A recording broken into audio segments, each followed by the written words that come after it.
شامل عبادت ہے۔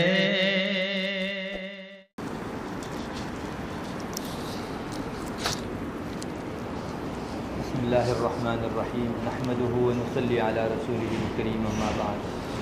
محترم دوستوں اور بزرگوں، جیسا کہ آپ جانتے ہی ہیں، میں پچھلی 2-3 مجلسوں سے آپ حضرات کے سامنے اللہ تعالیٰ کی دی ہوئی صحت اور تندرستی کی نعمت کے بارے میں قرآن و حدیث کی روشنی میں کچھ چیزیں ذکر کر رہا تھا۔ اس سے پہلے والی مجلس میں نے آپ کو بتایا نبی کریم صلی اللہ علیہ وسلم نے امتیوں کو اس طرف مستقل توجہ دلائی ہے کہ اللہ سے مانگنے کی ایک چیز، ایک نعمت صحت و تندرستی بھی ہے۔ یہ آپ کی غایت درجہ شفقت اور مہربانی کا ایک مظہر ہے کہ آپ نے اپنی امت کو جہاں آخرت کی بہت سی چیزیں مانگنے کی تلقین کی، وہیں دنیا کی سب سے زیادہ نفع دینے والی چیزوں کے مانگنے کی بھی تلقین کی۔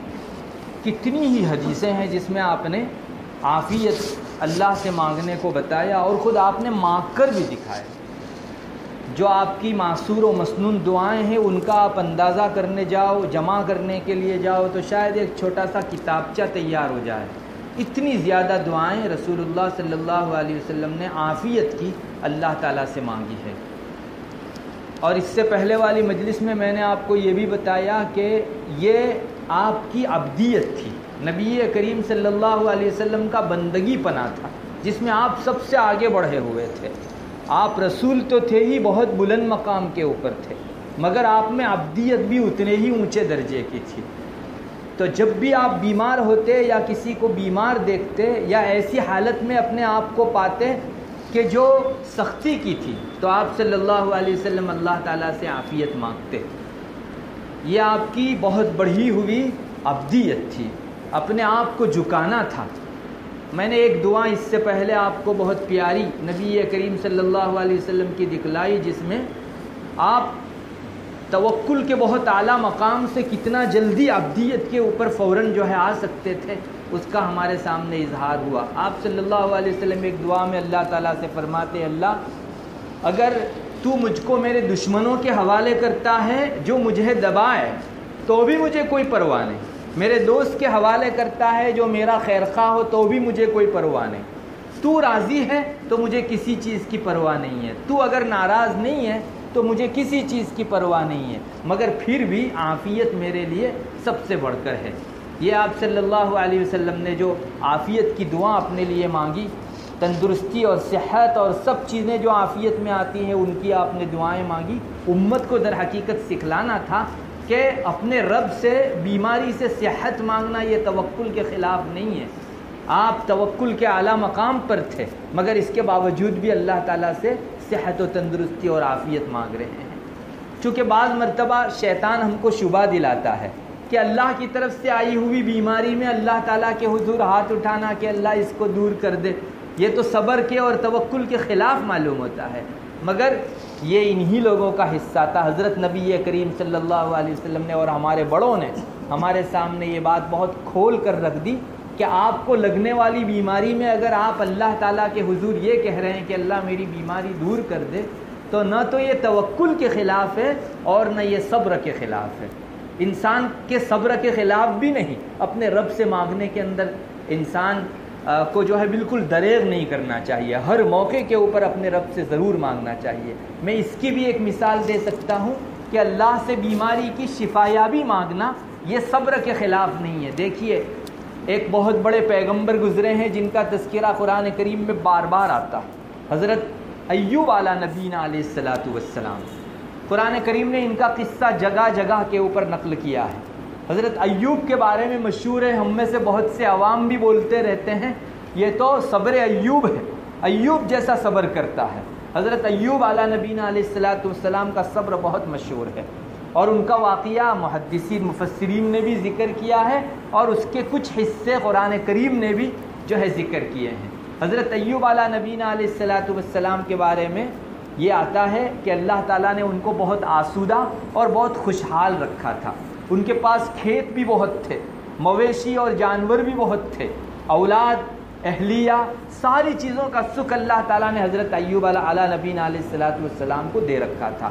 بہت خوشحال تھے اور شکر گزار بھی اتنے ہی تھے، اللہ تبارک و تعالیٰ کا بڑا شکر ادا فرماتے تھے، مگر اللہ اپنے بندوں کی موقعوں موقعوں پر آزمائش کیا کرتا ہے۔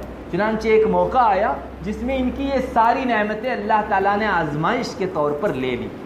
چنانچہ ان کے سارے مویشی بھی ختم ہو گئے، ان کی اولاد جو تھی وہ دب کر مر گئی، ان کے جو دوست تھے وہ سب کے سب پرائے ہو گئے، ان کی اہلیہ بیویاں جو تھی وہ بھی ایک ایک کر کے علیحدہ ہو گئی، صرف ایک بیوی آخری وقت تک ان کے ساتھ رہی ان کی مصیبت کے اندر، وہ بھی بعض روایتوں کے مطابق آخر میں تھوڑی سی اکتانے لگی تھی۔ یہ سب چیزیں دیکھ کر لوگ تبصرہ کرنے لگے کہ ایوب سے ضرور نہ ضرور کوئی ایسی غلطی ہوئی ہے جس کی وجہ سے اللہ تعالیٰ اتنی بڑی سزا ان کو دے رہے ہیں۔ لوگوں کی زبان پر بھی یہ چیز آ گئی۔ حضرت ایوب علیہ نبینا علیہ الصلوۃ والسلام ان سب چیزوں کے اوپر صبر کرتے رہے، اتنا صبر کیا کہ میں اور آپ اندازہ نہیں کر سکتے۔ ان کی بیماری بھی اتنی لگ گئی تھی، بعض روایتوں کے مطابق ان کو اپنے بدن کے اوپر آبلے پڑ گئے تھے، جیسے پھوڑا ہو جاتا ہے وہ آبلے پڑ گئے تھے، اور بعض پھوڑوں کے اندر کیڑے بھی پڑنا شروع ہو گئے تھے۔ اب آپ سمجھ سکتے ہیں کہ ایک شخص اللہ تبارک و تعالیٰ کے حضور ان چیزوں پر صبر کرے تو کس درجے کا بڑا صبر ہوگا۔ سارے ہی حالات ان کے اوپر آئے، لوگ بھی اپنی زبان سے کہنے لگے کہ ایوب سے کچھ نہ کچھ چوک اور غلطی ہوئی ہے۔ ان کا صبر وہ تھا جس کو قرآن کریم نے سند کے طور پر کہہ دیا۔ اللہ تعالیٰ فرماتے انا وجدناہ صابرا نعم العبد انہ اواب، ہم نے ایوب کو صبر کرنے والا پایا، بہت اچھے بندے تھے اور اللہ کے سامنے بہت گڑ گڑانے والے تھے۔ جو قرآن حضرت ایوب علیہ السلام کو ایک طرف ان کے صبر کرنے والا ہونے کی سند دیتا ہے، وہی قرآن دوسری جگہ ان کی یہ دعا بھی نقل کرتا ہے۔ حضرت ایوب علیہ السلام نے اللہ تعالیٰ سے یہ مانگا تھا وَأَيُّوبَ إِذْ نَادَى رَبَّهُ أَنِّي مَسَّنِيَ الضُّرُّ وَأَنْتَ أَرْحَمُ الرَّاحِمِينَ۔ ایوب علیہ السلام نے اللہ تعالیٰ سے یہ دعا مانگی تھی، اللہ مجھے تکلیف پہنچی ہے، میں بیمار ہو گیا ہوں، مختلف قسم کی پریشانیوں سے گھر گیا ہوں، تو میری تکلیف کو دور کر دے، بڑا سب رحم کرنے والوں میں سب سے بڑا رحم کرنے والا ہے۔ فاستجبنا له فكشفنا ما به من ضر وآتيناه أهله ومثلهم معهم رحمة من عندنا وذكرى للعابدين۔ قرآن کریم نے یہ بھی نقل کیا، اللہ فرماتا ہے کہ جب انہوں نے دعا مانگی تو ہم نے ان کی تکلیف ختم کر دی۔ چنانچہ دوسری جگہ 23ویں پارے میں قرآن اس کا بھی کچھ نقشہ ذکر کرتا ہے۔ اللہ تعالیٰ نے فرمایا کہ ایوب تم زمین کے اندر اپنا پاؤں مارو۔ جو ہی حضرت ایوب علیہ السلام نے پاؤں مارا، وہاں سے ایک بہت شفاف اور صاف پانی کا ایک چشمہ ابل پڑا، اور اس سے انہوں نے اپنے بدن کو دھویا تو ساری بیماری یکلخ ختم ہو گئی۔ یہ اللہ تبارک و تعالیٰ کی طرف سے ان کے اوپر نعمت و انعام بھی تھا۔ بہرحال میں تو آپ کو اس واقعے میں یہ بتانا چاہتا ہوں کہ حضرت ایوب علیہ السلام صبر کرنے والے تھے، قرآن کہتا ہے، اور دوسری طرف قرآن یہ بھی کہتا ہے کہ انہوں نے اپنی بیماری کے دور کرنے کی اللہ تعالیٰ سے دعا کی۔ ان دونوں کو آپ جوڑو تو ہماری سمجھ میں یہ بات بہت صاف آتی ہے کہ اللہ سے اپنی بیماری دور کرنے کی دعا کرنا یہ صبر کے خلاف نہیں ہے، ورنہ حضرت ایوب علیہ السلام صابر نہ کہلاتے۔ بندے کو اپنے رب کے حضور ہر دم اپنی ہر تکلیف کا اظہار کرنا چاہیے اور اپنے اللہ سے رجوع کر کے اسی سے اس کو دور کرنے کی کوشش کرنی چاہیے۔ ہم لوگ روزانہ نماز کے اندر ہر رکعت کے اندر اللہ تعالیٰ کے حضور یہ کہتے ہیں ایاک نعبد و ایاک نستعین، اے اللہ ہم آپ ہی کی عبادت کرتے ہیں اور آپ ہی سے مدد بھی چاہتے ہیں۔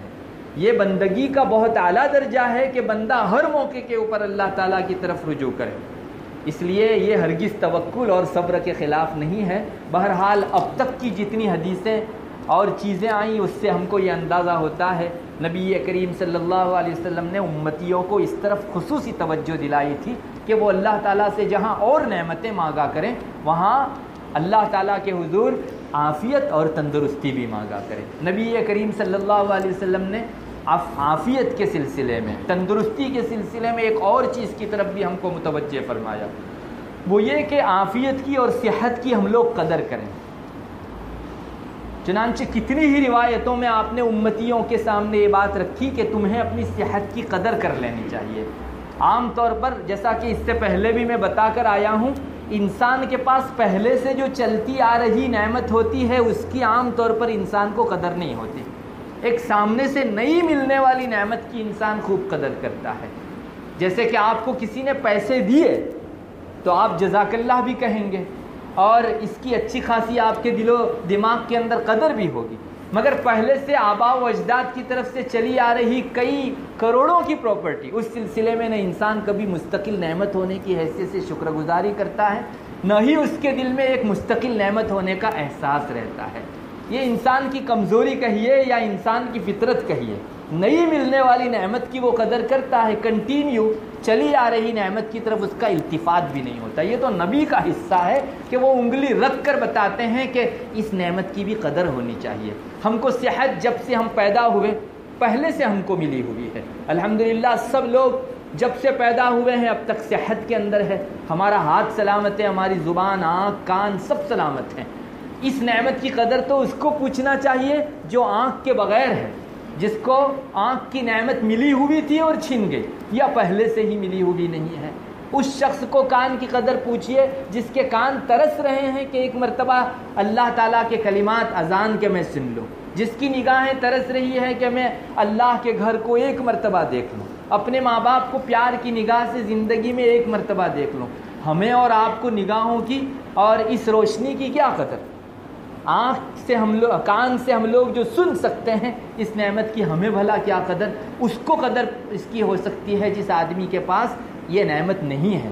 میں نے اس سے پہلے آپ کو ایک حکمت کا جملہ سنایا. ہماری تقریباً سب کتابوں میں، طب کی کتابوں میں بھی لکھا ہوا ہے، فقہ کی کتابوں میں بھی ہم نے یہ جملہ پڑھا ہے کہ صحت و تندرستی یہ تندرست آدمی کے سر پر رکھا ہوا ایسا تاج ہے کہ جس کی قدر بیماروں کے علاوہ کسی کو نہیں ہوتی. ایک تندرست آدمی کو یہ معلوم نہیں کہ میرے سر کے اوپر صحت و تندرستی کا تاج ہے. جو بیمار ہیں انہیں پتا ہے کہ اس کے سر کے اوپر کیا رکھا ہوا ہے. ہر آدمی اپنی صحت کی اگر سچ مچ قدر کرنا سیکھ جائے تو دنیا کے ساتھ ساتھ اس کی آخرت بھی بن جائے. نبی کریم صلی اللہ علیہ وسلم نے اپنے کتنے ہی ارشادات میں اس طرف بھی توجہ دلائی ہے. یہ آپ کا امتیوں پر احسان ہے.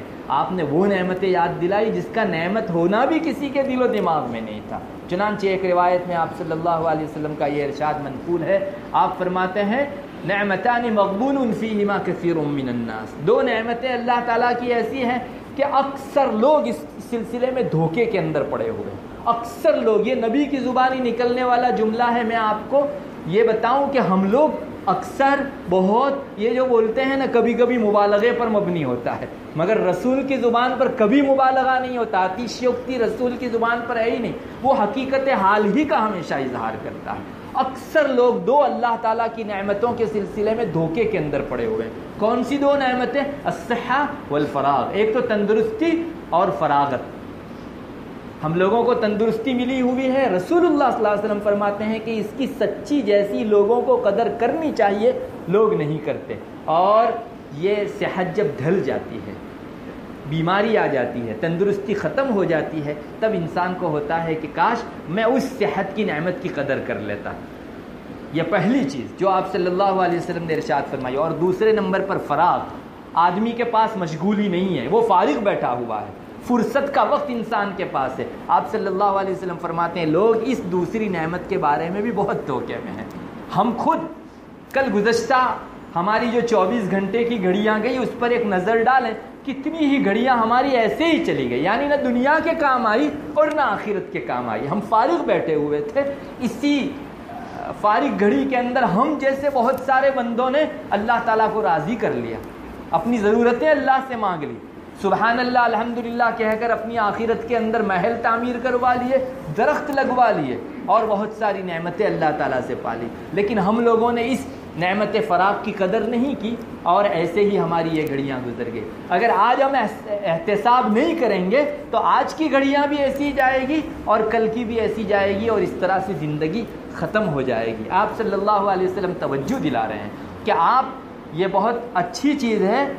کسی موقع کے اوپر مولانا عبد الماجد دریابادی صاحب نے لکھا تھا کہ یہ ایک زندہ قوم کی علامت ہے کہ وہ اس بات کا حساب لگائے کہ ہماری قوم کا کتنا وقت ضائع ہو رہا ہے. آپ کو معلوم ہونا چاہیے یہ انگریز اور اس قسم کی جو دوسری قومیں ہیں وہ سال میں ایک مرتبہ مستقل یہ حساب دیتے ہیں کہ پہلے دودھ کے لیے لینے کے لیے لائن لگانی پڑتی تھی. تو اس زمانے میں کسی انگریز نے یہ سروے کیا تھا کہ دودھ کی لائن کے اندر انسانوں کا اتنا وقت ضائع جاتا ہے. لینا تو تھوڑی دیر کے لیے ہوتا ہے لیکن لائن میں کھڑے رہنے کے اندر پوری بستی کے اتنے گھنٹے اور اتنے سال ضائع ہوتے ہیں. تو اس پر تبصرہ کرتے ہوئے مولانا عبد الماجد دریابادی صاحب نے لکھا تھا کہ یہ ایک زندہ قوم کی علامت ہے کہ اپنی قوم کے اوقات کہاں ضائع ہو رہے ہیں اس کا حساب بھی ان کے پاس ہے. اگرچہ ان کے پاس اس کا بدل نہیں ہے, انہوں نے وقت اگر فارغ کر کے اپنے لیے پایا بھی تو کسی ایسی جگہ لگا دیں گے جو جگہ اس کو کام آنے والی نہیں ہے, جو کام اس کو اللہ تعالیٰ کے یہاں کام دینے والا نہیں ہے. مومن کے پاس تو اس کا اچھا متبادل موجود ہے کہ وہ اگر اپنا فارغ وقت نکالتا ہے اللہ تعالیٰ کی رضامندی میں لگا سکتا ہے. بہرحال صحت اس روایت میں آپ صلی اللہ علیہ وسلم نے فرمایا ایسی نعمت ہے کہ جس کے بارے میں اکثر لوگ دھوکے میں پڑے ہوئے ہیں. ایک اور روایت میں آپ صلی اللہ علیہ وسلم نے لوگوں کو فرمایا کہ اغتنم خمسا قبل خمس, 5 نعمتوں کی قدر کر لو 5 چیزوں کے پیش آنے سے پہلے. مختلف چیزیں آپ صلی اللہ علیہ وسلم نے اس بارے میں ارشاد فرمائی. ایک چیز یہ بھی ہے اپنی صحت کی قدر کر لو بیماری آنے سے پہلے. کتنے لوگ تھے جو اپنی صحت و تندرستی کے اندر بلا مبالغہ 100 رکعت دن بھر کے اندر نفل نماز پڑھا کرتے تھے, لیکن بیماری آ گئی, گھٹنے درد دینے لگے, آج وہ کھڑا نہیں رہ سکتا, بیٹھ کر نماز پڑھنے کے بھی قابل نہیں رہا, بستر کے اوپر پڑا ہوا ہے. اس کی حسرت کو اسے ہی پوچھا جا سکتا ہے کہ جو 100 رکعت پڑھتا تھا آج 0 ہو گئی ہے اس کی رکعت. اس لیے کہ ہم لوگ اگر ہماری نعمت صحت کی قدر کریں اللہ تبارک و تعالیٰ اس کے بدلے میں ہم کو بیماری کے اندر بھی جو ہے اس کا اجر عطا فرماوے گا. بہرحال ایک چیز ہے, 5 چیزیں آپ نے ارشاد فرمائی, 5 چیزوں کی قدر 5 چیزوں سے پہلے کر لیجئے, جن میں سے ایک اپنی صحت و تندرستی کی قدر کر لیجئے, بیمار پڑو اس سے پہلے. اپنی زندگی کی قدر کر لیجئے, مرو اس سے پہلے. اپنی شباب کی اور اپنی نوجوانی کی قدر کر لیجئے بڑھاپے سے پہلے. اسی طرح اپنی مالداری کی قدر کر لیجئے اپنے فقیر ہو جانے سے پہلے. اس مردے کو جا کر پوچھو کہ جو ایک مرتبہ سبحان اللہ نہیں کہہ سکتا, اور ہماری اتنی گھڑیاں ضائع ہو رہی ہے کہ ان گھڑیوں کے اندر اگر ہم سبحان اللہ کہہ کر ہی اللہ تعالیٰ سے تقرب حاصل کرنا چاہیں تو ہمارے لیے کافی وافی عمر پڑی ہوئی ہے. ایک خاتون تھی جس نے اپنی زندگی میں سبحان اللہ ہی کا ورد رکھا تھا, بہت سبحان اللہ کہتی تھی, ہزاروں مرتبہ جو ہے ایک دن میں وہ سبحان اللہ کہتی رہتی تھی.